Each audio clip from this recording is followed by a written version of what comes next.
নমস্কার বন্ধুরা, ভদ্রসর study centre চ্যানেলে তোমাদের স্বাগতম।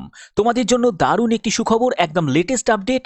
এমটিএস পদের জন্য নিয়োগ বিজ্ঞপ্তি প্রকাশিত হয়েছে, যেখানে প্রচুর শূন্যপদে তোমাদের এমটিএস পদে নিয়োগ করা হচ্ছে। যেখানে যোগ্যতা শুধুমাত্র মাধ্যমিক যদি তুমি পাশ করে থাকো তাহলেই কিন্তু আবেদন করতে পারবে। সে তুমি মেল ক্যান্ডিডেট হও বা ফিমেল ক্যান্ডিডেট হও, প্রত্যেকে আবেদন করতে পারবে। যে কোনো রাজ্য থেকে তোমরা এখানে আবেদন করতে পারবে, যে কোনো জেলা থেকে তোমরা এখানে আবেদন করতে পারবে। সম্পূর্ণ গুরুত্বপূর্ণ তথ্য থাকবে এই ভিডিওতে। ভিডিওটা কিন্তু খুব গুরুত্বপূর্ণ প্রত্যেকের জন্য। Each and every candidate can apply for this post. তো চলো ভিডিওটা শুরু করছি। তোমাদের আরেকটা ব্যাপার তোমাদের ক্লিয়ার করে দিই। এখানে কিন্তু 12 নম্বর পয়েন্টে যেটা বলা হচ্ছে যে no interview will be conducted for the notified post. অর্থাৎ এখানে অনেকগুলো পোস্ট কিন্তু আছে। আমি স্পেশালি এমটিএসটা কেন বলছি, কারণ এমটিএস এর ন্যূনতম যোগ্যতা হচ্ছে মাধ্যমিক, এক্সট্রা কোনো কোয়ালিফিকেশনের কোনো প্রয়োজন নেই। এছাড়া তোমরা কিন্তু এলডিসি পোস্টের জন্য অ্যাপ্লাই করতে পারবে, আরও কিন্তু এক্সট্রা কিন্তু অনেক পোস্ট আছে। তো আমি সেগুলো স্টেপ বাই স্টেপ তোমাদের বলবো। এবং তোমাদের আবেদন করার পরে তোমাদের কিন্তু একটা রিটিন এক্সামে তোমাদের বসতে হবে। এই রিটিন এক্সামে তুমি যদি ভালো পারফর্ম করতে পারো তাহলেই কিন্তু তোমরা ফাইনাল মেরিটে জায়গা পেয়ে যাবে। তোমাদের কোনো রকম কিন্তু ইন্টারভিউতে বসতে হবে না এবং কোনো পোস্টের জন্য কিন্তু ইন্টারভিউ থাকবে না। এবার the post applied for may be indicated top envelope specifically in capital letters. দেখো, তোমাদের প্রথমে যে পোস্টে তুমি অ্যাপ্লাই করছো, তুমি যদি এলডিসি পোস্টের জন্য অ্যাপ্লাই করো তাহলে এলডিসি লিখবে, application for the post of LDC. যদি তুমি এমটিএস পদের জন্য আবেদন করো তাহলে application for the post of MTS বলে লিখবে। এটা কিন্তু এনভেলপের ওপর লিখতে হবে, ঠিক আছে? আবেদন করার প্রসিডিওর সম্পূর্ণ আমি দেখাবো এই ভিডিওতে। এমটিএস পদের জন্য তোমরা 7 সিপিসি অনুযায়ী লেভেল 1 অনুযায়ী কিন্তু বেতন পেয়ে যাবে, যেখানে তোমাদের বেতন লেভেল কিন্তু যথেষ্ট পরিমাণে ভালো। তোমরা যদি বলো যে শুরুতে কেমন স্যার বেতন থাকবে, আমি তোমাদের বলছি। শুরুতে তোমাদের বেতন থাকবে 25,500 টাকা মতো, তোমাদের শুরুতে কিন্তু বেতন থাকবে, ঠিক আছে? এবং আদার্স পোস্টও আছে। যেমন দেখো, তুমি যদি এই এমটিএস পোস্টের জন্য অ্যাপ্লাই করতে চাও, তোমাদের এখানে যোগ্যতা যেটি প্রয়োজন সেটা হবে মাধ্যমিক পাস, ঠিক আছে? আচ্ছা, তুমি যদি লোয়ার ডিভিশন ক্লার্ক পোস্টের জন্য অ্যাপ্লাই করতে চাও তাহলে এটা কিন্তু লেভেল 2 অনুযায়ী বেতন পাবে। অর্থাৎ এখানে কিন্তু প্রায় 31,000 টাকা মতো তোমরা শুরুতে কিন্তু বেতন পেয়ে যাবে, ঠিক আছে?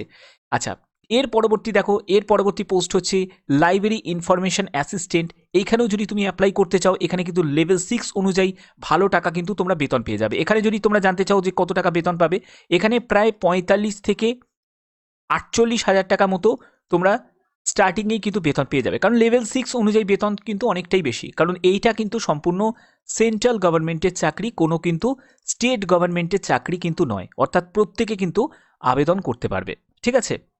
হচ্ছে institute of wood science and টেকনোলজির তরফ থেকে এই নিয়োগটি করা হচ্ছে, যেখানে বিভিন্ন পোস্টে নিয়োগ করা হচ্ছে এবং সবই কিন্তু পার্মানেন্ট পোস্টে নিয়োগ করা হচ্ছে।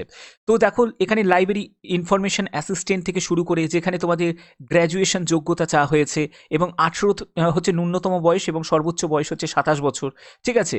আচ্ছা, এর পরবর্তী তুমি যদি লোয়ার ডিভিশন ক্লার্ক পোস্টের জন্য অ্যাপ্লাই করতে চাও, তুমি যদি লোয়ার ডিভিশন ক্লার্কের পোস্টের জন্য আবেদন করতে চাও, তাহলে এখানে দেখো তোমাদের 18 থেকে 27 বছর, এখানেও কিন্তু 18 থেকে 27 বছর। এবং এখানেও কিন্তু তোমাদের যোগ্যতা হচ্ছে উচ্চ মাধ্যমিক পাস যোগ্যতা যে কোনো শাখায়, এবং 35টি শব্দ তোমাদের টাইপিং করতে হবে, নয় ইংলিশে, আর না হলে তুমি 30টি শব্দ টাইপ করতে পারো হিন্দিতে, যে কোনো একটি। তারপরে দেখো, এটা হচ্ছে তোমাদের এমটিএস পোস্টের জন্য তোমাদের যোগ্যতা হচ্ছে শুধুমাত্র মাধ্যমিক পাস, ঠিক আছে? যেখানে তোমরা দেখো তোমাদের এখানেও কিন্তু 18 থেকে 27 বছর। এখানে কিন্তু প্রত্যেকের জন্য কিন্তু এজ রিল্যাক্সেশন আছে। তুমি যদি একজন এসসি এসটি ক্যান্ডিডেট হও তাহলে এজের ওপর তোমরা 5 বছর রিল্যাক্সেশন পেয়ে যাবে, এবং তুমি যদি ওবিসি ক্যান্ডিডেট হয়ে যাও তাহলে তুমি এজের ওপর 3 বছর রিল্যাক্সেশন পেয়ে যাবে, ঠিক আছে? তো এগুলো কিন্তু সম্পূর্ণ যেরকম গভর্নমেন্ট রুলস অনুযায়ী যেরকম থাকে সেরকমই কিন্তু এখানে মেনশন করা আছে।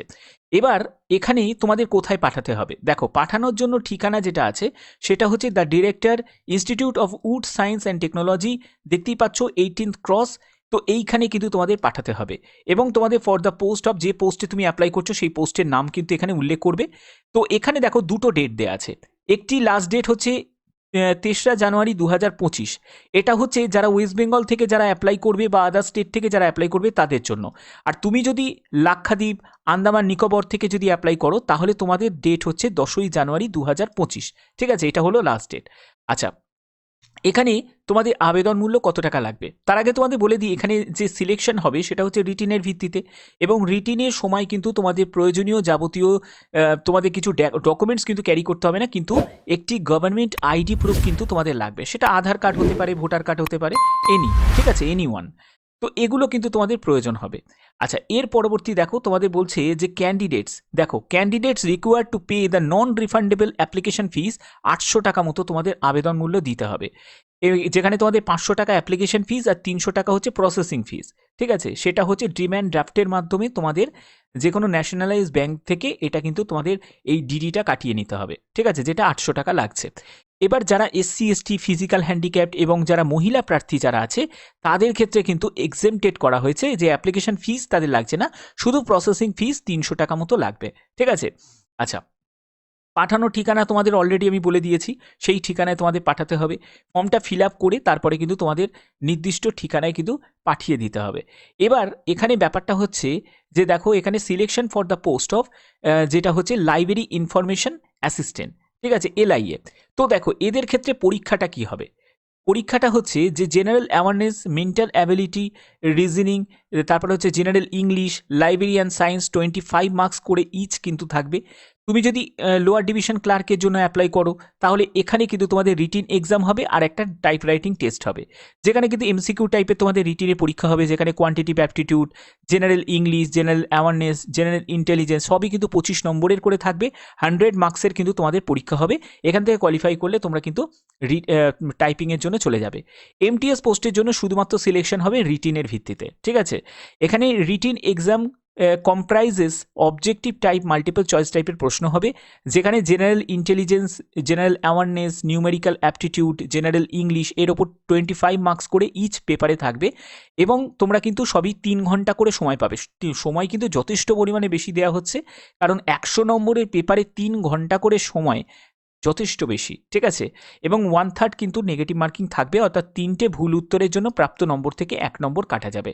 একটু ভালো করে যদি পারফর্ম করতে পারো তাহলে কিন্তু এই চাকরি তোমাদের কনফার্ম হবে, কারণ প্রথম কথা ইন্টারভিউ থাকছে না, তুমি চাকরি পেয়ে গেলে তারপরে সে দেখা যাবে। কারণ সবথেকে বড় কথা, একটা সেন্ট্রাল গভর্নমেন্টের চাকরি, কিন্তু একটাই কন্ডিশন, সেটা হচ্ছে তোমাদের পোস্টিং কিন্তু যেখানে হবে সেটা কিন্তু এখানে দেয়া আছে। দেখো তোমাদের পোস্টিংটা কোথায় হবে আমি সেটাও কিন্তু তোমাদের বলছি, দেখতেই পাচ্ছ এখানে ফরেস্ট্রি রিসার্চ অ্যান্ড এডুকেশন, যেটা হচ্ছে ministry of environment, forest and climate changes ও বেঙ্গালুরুতে কিন্তু তোমাদের পোস্টিং হবে। যদি আপত্তি না থাকে, যদি তোমরা চাও একটা পার্মানেন্ট বেসিসে একটা সেন্ট্রাল গভর্নমেন্টের চাকরি করবে, তাহলে অবশ্যই কিন্তু এখানে আবেদন কিন্তু করতে পারো। ঠিক আছে, এবং এখানে কিন্তু প্রত্যেকে আবেদন করতে পারবে। ঠিক আছে, যে রাজ্য থেকেই তুমি বিলং করো না কেন প্রত্যেকেই আবেদন করতে পারবে। সম্পূর্ণ কিন্তু পার্মানেন্ট পার্মানেন্ট পোস্টে কিন্তু এই নিয়োগটি করা হচ্ছে, কোনো কন্ট্রাকচুয়াল কিন্তু চাকরি নয়।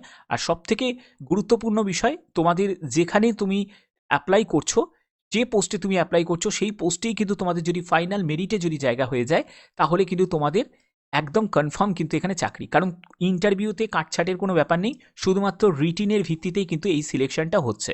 ঠিক আছে, আচ্ছা, এবার তোমাদের কি কি ডকুমেন্টস তোমাদের প্রয়োজনীয়, যেগুলো সেলফ অ্যাটেস্টেড ডকুমেন্টস, যেগুলো অ্যাটাচ করতে হবে সেগুলো ভালো করে বুঝে নাও। দেখো প্রথমত যেটা লাগছে সেটা আমি বলি।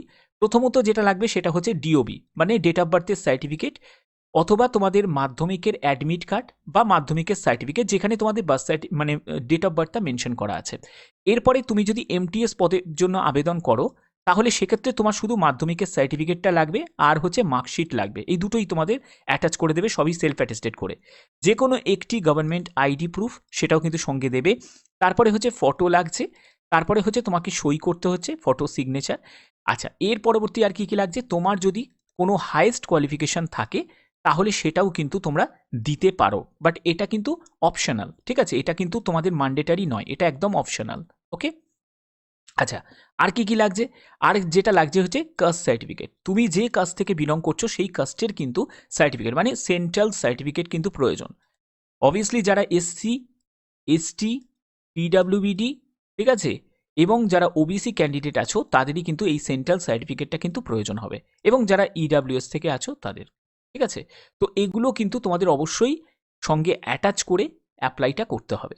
তো আশা করি এই ভিডিওর মাধ্যমে প্রত্যেকটি তথ্য একদম A to Z সম্পূর্ণ তোমাদের কাছে ক্লিয়ার করলাম। যারা যারা আবেদন করতে ইচ্ছুক তারা অবশ্যই কিন্তু এই অপরচুনিটিটাকে কাজে লাগাতে পারো, আবেদন করতে পারো। এখনের মতো এটুকুই, টাটা।